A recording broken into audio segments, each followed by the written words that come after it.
Today I have a special guest, is engineer Roberto Salis, who is for IMC International, the country manager for Italy and the global practice leader in the energy sector. Hi Roberto, welcome to the studio. Hi Nelson, thank you very much. How are you? I'm fine, how are you? Good, fine too. Listen, energy, it's really something very important. I think the topic energy has become a key social, political and financial and economic factor. I think no one today can just keep away and run away of this point. And you are an engineer, you're a specialist. And maybe I can ask you an introduction question. Is green energy today, I would say, an investment factor, or it has to be because there are some companies that are using this as a kind of, from a reputation point of view, from a marketing point of view, it's just sexy, nice to invest in green energy. Is it more of this? Well, a little bit of that there is as well, but we cannot anymore to refuse to consider the impact of the green energy in our life. So in Europe we have direction from the European Community that is calling for some action to be taken in the energy world, so the famous 2020-20 directive, and we cannot anymore to refuse to take the action that are required. Sometimes talking to clients, even in the private sector, people say, well, you know, it's about the conscience, but really interested, it's a whole investment behind. Are we ready to change our mindset to be open for the green energy from an economic point of view? Well, many things are already changed. We have nowadays it's quite common to have on our roof photovoltaic plant to produce part of our energy. So there is very much an impact that is done already. What needed to be changed is the integration of the technology. So the technology has been so far conceived just for the applications in the industrial side. We needed to bring them to the real application that we have in mind. So we cannot anymore to use the photovoltaic panels that are thought to be installed in huge plants of megawatts of power and use the same product in our roof in our house. So we needed to make a special adaptation for these products so that they do fit very well with our environment in the houses. Do you have some experiences or some cases or examples how governmental bodies are trying to sponsorize or to stimulate these kind of actions? What kind of realities we are facing today in the market? I will present you two cases from Italy, for instance. In Italy we had in the last 5 years a very strong incentivation on the photovoltaics, which generated Italy as second market worldwide, and so with a very important demand for the total production. So Italy was covering a big part of the total production worldwide. Immediately when the incentive stopped, the market collapsed completely.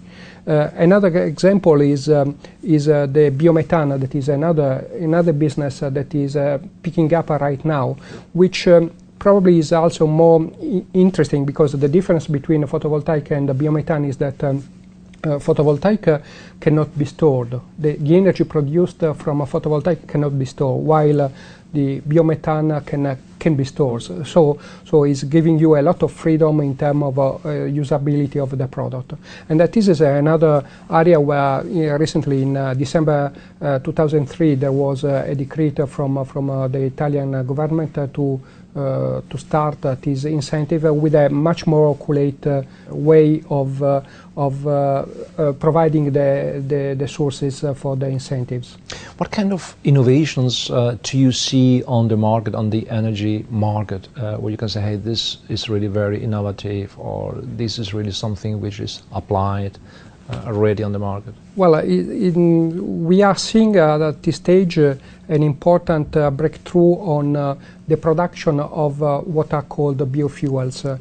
We have nowadays some installations that are capable of producing 40,000 tons of ethanol.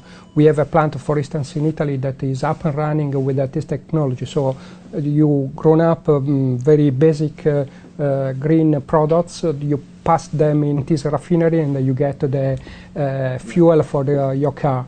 I think this is a fascinating technology which in any case need to be very careful considered, because you cannot enter in competition with a food chain. So you cannot reach a point where you don't have any more food in the country because all the agricultural crops are used for producing fuel. Another example that is again very fascinating in my point of view is the application of the renewable energy on the transportation side. So there is, for instance, a company, Northled, in Norway, that is operating ferry boats across the small part of the sea that they have to cross, and these boats are totally using electricity, and the boat is recharged during the time that is required to change the load of the boat. So when the people are entering the boat, then the boat is recharged, and the total transportation is made with the green energy. I was listening very carefully at the beginning that obviously still today, the governmental bodies have a certain, I would say, relevance and importance to stimulate with sustainability. So this is important. Who is best in the class? If we are talking, I don't know if you're focusing on in Europe, do you see some elements in the US or Asia potentially? Well, still an emerging. You are talking in terms of what government? Exactly, what they are doing in aspects of promoting. Who is best in class? Do we see here the classic north-south gap, or is it different, for instance, here in Europe? Well, Germany historically had a very good importance and position in this trend. They set up the market trend for photovoltaic with the Fribourg University. They made the research to generate the first generation of photovoltaic panels, and they are very advanced also in the production of biogas, so the production of biogas or biomethane, depending if you purify it or not. So Germany is the trendsetter in this area, I would say. Do you have some key facts and figures about the energy sector today, the repartition? One important thing is the European directive that I was mentioning before, that is calling for 20% utilization of renewable energy by year 2020, and of that 10% coming from the transportation sector. On top of that, there is a commitment to reduce the emission of greenhouse gases by 20% and reach all these by 2020. But the important thing is that the goal is to arrive to 29% by 2050, and this means generating 50% of the energy that we are producing in all the world using renewable energy, and 15–17% of the total transportation made by renewable sources. What do you see private investors are getting in? Because obviously there's the governmental side. On the other side, we are talking about private equity investors or business angels. What do you see opportunities which are attractive for investors to get in? Well, there are a lot of opportunities. The market is plenty of inventors that are bringing very nice and very good solutions that are solving our problems for all the rest of our life. The important point is that we need to carefully look what is a dream and what is a real potential project. And so in this area it is very important for the investor to count on professional people that can lead them on the appropriate investments. Being the key leader in the energetic sector or energy sector, where you use your competence, your skills and your network, how do you approach a project in the energy sector? How do you support the client or investor, the general stakeholders of a project? How do you support them very quickly? Well, we try to start with them right at the beginning with exploring the project feasibility. So we are capable of providing to an investor that is interested in entering on the market various solutions that he can consider. And together with him, we decide about the project feasibility. So we analyze the various options and we map the option on the existing environment. Then if we move forward from this step, there is the project planning part where we help the customer to produce from a basic business plan to a complete business plan with a detailed activity that has to be performed in order to achieve the goal. Another important part is the fundraising. Normally we need also to involve other sources of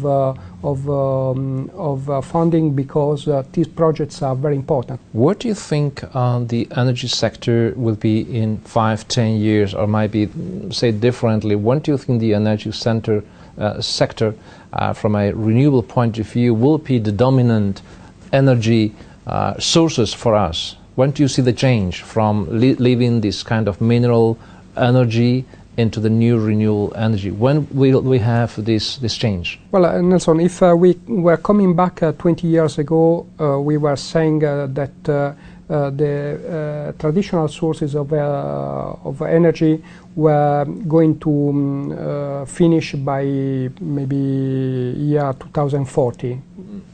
Nowadays, the traditional technology develops some new ways of improving the production of the existing wells and the existing sources and resources. And so we don't have anymore this pressing objective. We don't need to find another way to produce our energy because we are getting short of what we use at the moment. However, we are getting more and more conscious of about the environmental impact. And so we don't need just to understand if the resource is available, but we need to understand if makes sense on the environmental point of view to extract that resource. And this is changing completely the scenario. I would like to take a note with you. When are we going to see the jumbo jet flying with renewable energy? Well, I was just put a date here, so you have to give me a date. I was just considering some days ago. Do you know what was the consumption of per passenger of a Concorde for a flight from France? I know quite a lot. Was 1,000 tons of fuel.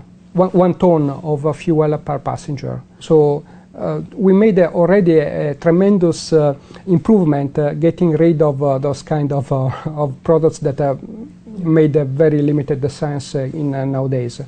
But if you remember, at the time of Concorde was a very new technology and a very good technology.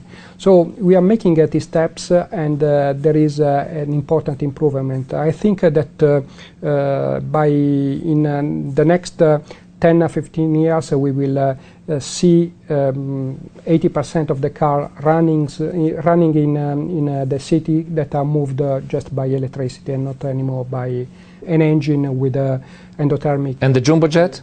And the jumbo jet is going to take a little bit more time.